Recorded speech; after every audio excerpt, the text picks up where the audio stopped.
When people come together who are striving in this way, it's particularly powerful. And that's if it's at work, that's if it's in marriage, that's if it's, you know, in whatever forum.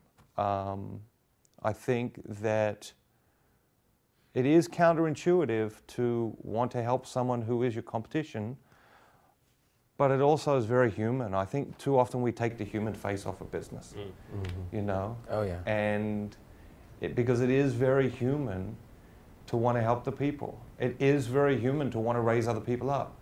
That doesn't make, you know, us extraordinary. It just makes us human, you know? So when someone raises someone else up, you know, and Pat has certainly done that for me, I don't think that makes Pat extraordinary. I think it makes him human. Yeah. And I know he thinks the same thing. Yeah. You know, I know that if you say to Pat, "Oh, Pat, that's so extraordinary," he'll say, "No, hold on a minute." That makes me very uncomfortable. Yeah. You know, because he has that sense that this is just who we are. Now, I think there's one thing I don't know if I'm citing it correctly, but there's this concept called abundance theory, which says, like, you do something good for somebody and more things come back to you. Yeah. This is different than that. Yeah. Because in that, there's almost a calculated or a quid belief. pro quo, Yes. quid pro quo on some level. Yeah. Which is not easy to say. No, yeah, that's true. Literally. But the truth is, true humility or true generosity is when you give and you don't get anything in return, and it doesn't matter. Right.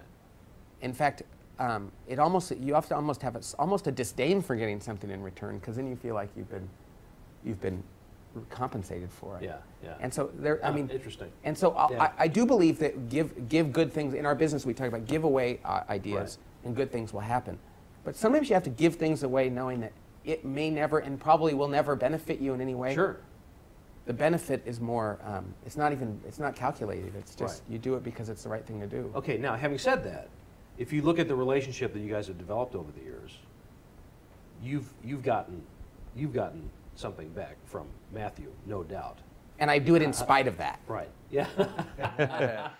And I think that drives at Very well at the counterintuitive part for me. Yeah.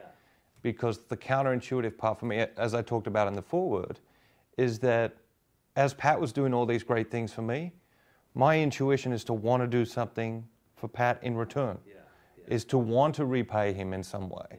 And I think that the thing that I realized over time was that Pat wasn't doing it for that reason, and my role wasn't to pay Pat back, you know, or to do something, but in my own time to find someone else and to be open to opportunities where I could do for other people what Pat has done for me. Exactly.